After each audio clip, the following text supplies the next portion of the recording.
for stopping by Pete's Garage. Now, I keep track of all the questions you guys ask, and I get quite a few questions about dyno testing. First of all, is it necessary? Should I do it? And I think I said before in other videos where the answer is yes. And the reason I do it is, first of all, you get to run the engine and you get to tune it, especially the carburetor, on a test stand, and you tune it exactly to what it needs. It's very difficult to tune in the car and get it right. Secondly, you're running it and you make sure it runs and there aren't any leaks. If you have any leaks, you want to fix them before you put it in the car, not put it in, start it up, and then you have a leak and then you got to take it back out. So that's another good reason. And finally, the other reason is you know what the performance is, because if you're changing parts, if you're going to change a cam, if you're going to change anything in the engine, and it's going to have more horsepower or more torque, you want to know what that is so that you can change the rest of the components in the system so that you don't break anything. It would really, really suck to have a engine, you change a cam, you put a bigger carb, you put more torque out of it, you put it in, you bolt it up to your transmission, and you blow it apart. It would be nice to know that ahead of time. So that's the big reason I do it, the three main reasons. Now, choosing a dyno guy, you might not be anywhere near a dyno place, and you might be stuck with only one person. If that's the case, well, you're stuck with what you're stuck with. But if you have a choice, if there's several places, my advice would be to go and talk to them and find out what they're willing to do to help you. For example, are they willing to let you stand there and watch the dyno test? Are they willing to let you help? Are they willing to let you work on your own engine if there's a problem? And these are all important things, because when you put an engine on a dyno, you're really working on it there. And if they won't let you stand there, if they won't let you help, if they won't let you fix your engine while it's on a stand, you're going to spend a lot of money to go on and off, on and off. And it takes roughly, depending on the dyno, maybe half an hour, 45 minutes to put it on, and 45 minutes to take it off. So you're paying an hour and a half for just on and off time versus running it and tuning it. So you want to ask how involved you can be. Maybe you don't want to be involved at all. If you don't want to be involved at all, that's fine. Just let them know that you're going to trust them to do it. The guy I work with, the dyno guy I work with, prefers the customer to be there, because if something goes wrong, you're standing there and it's not like, oh, hey, we started this thing up and it blew up, because you're going to think, oh, what did you do to my engine? They want the customer there. They don't want them there. They prefer, and it's okay if you're there, because then if something goes wrong, they can say, hey, look, we found this problem, take it off and go fix it. So that's about the gist of it. Now, other dyno videos I've made were just the dyno test itself. This last video, this last 440 that I built, I took the camera, I set it up in the corner, and I videotaped the entire dyno process. And we ran into some problems as we were dyno testing it. So you're going to get to see the whole thing. Loading it, a couple of problems that we had to fix that we ran into, testing it, and then taking it off. I got it all in one crack.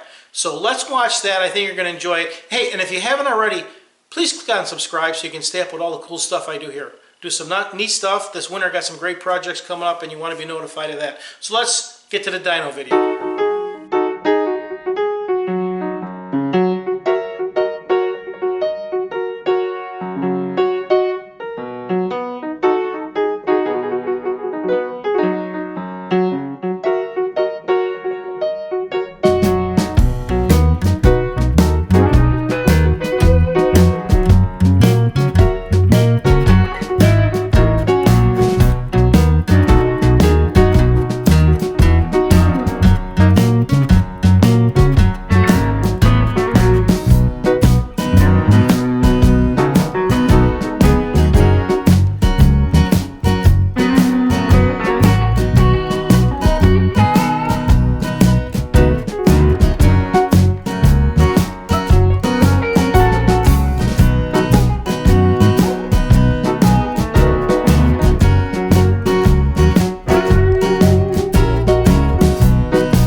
All right, now this is a good lesson.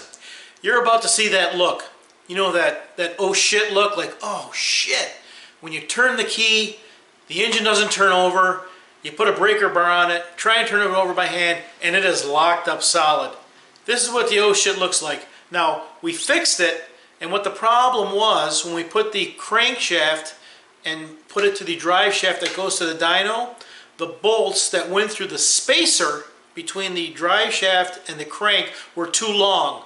So what ended up happening is when you put all these bolts in around the crankshaft, it ended up bolting or capturing or crushing the crank against the block, and it froze the crank. So we had to take it all apart, take it back out, change those bolts so they were smaller, so they weren't locking up on the crank to the block. Then it worked out fine. Here's the oh shit look.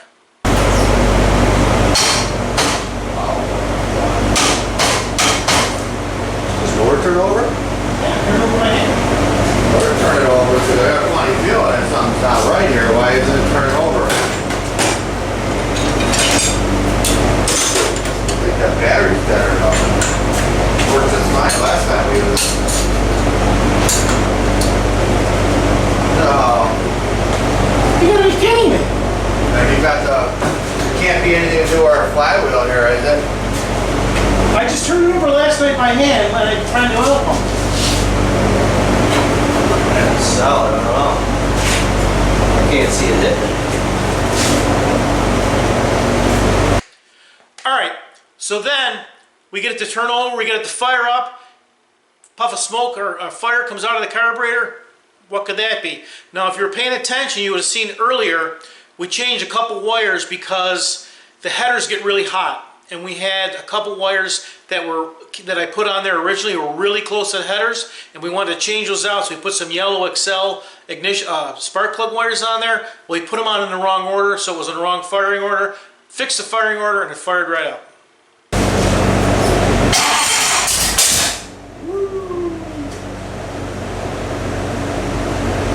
Need a bigger vacuum line? Now let's see if it starts now.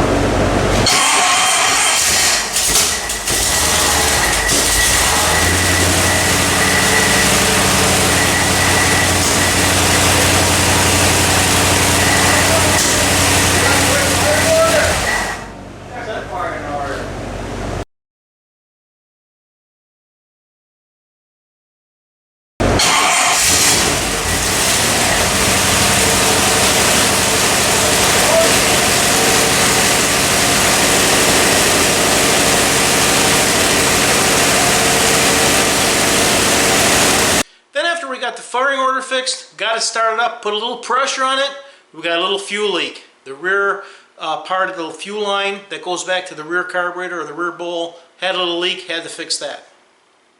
Gas line's leaking.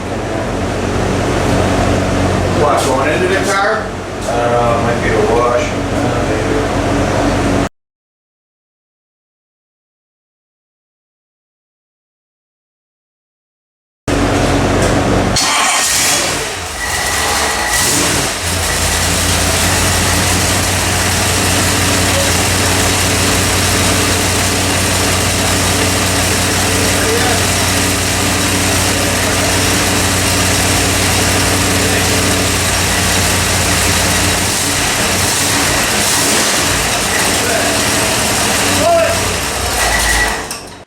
Okay, so we fixed the fuel leak, start it back up, make sure that it's not leaking anywhere, and what do you know, left the water pump pulley loose. It happens. You gotta tighten up the water pump.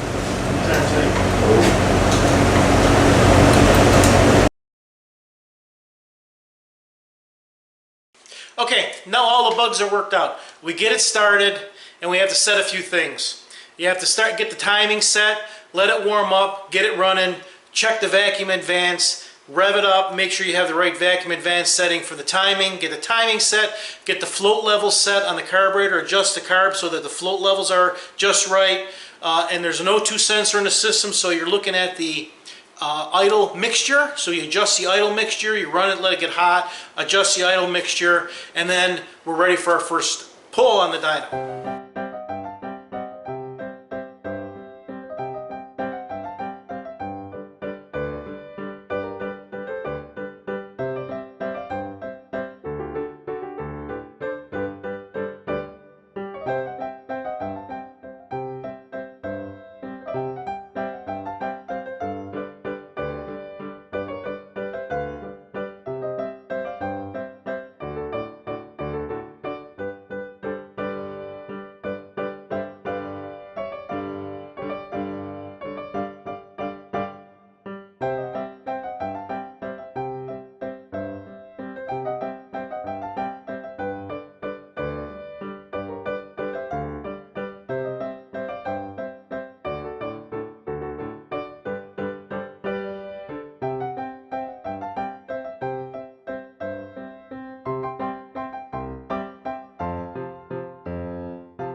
Alright, so we got it running, then it was lean in the secondary, so we had to change the jets in the secondary bowl.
Now after changing the jets, got it started back up, got it heated up to 180 degrees, and this is our final pull.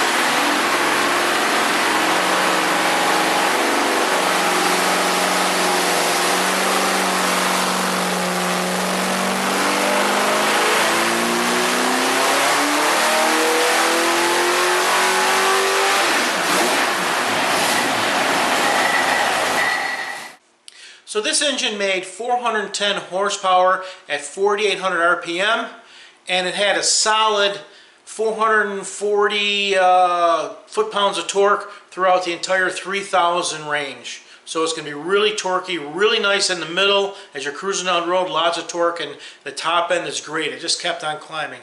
Excellent performing engine. So that's our dyno. From start to final pull was about 2 hours worth of work. So that was all 2 hours of video there condensed down for you.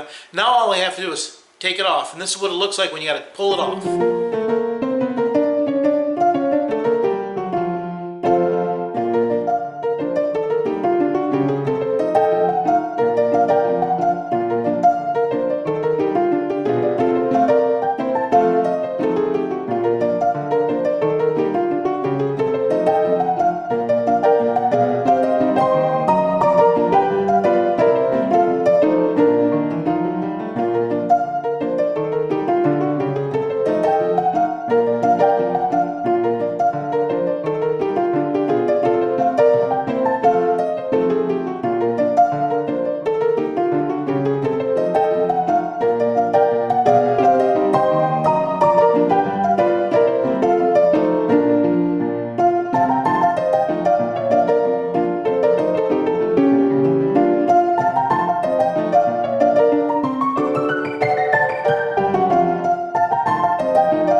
So that's the dyno process from start to finish. It was on the dyno for about 3.5 hours. Took all that video and crushed it down into a short video for you. I hope it helps you out. Thanks for stopping by Pete's Garage.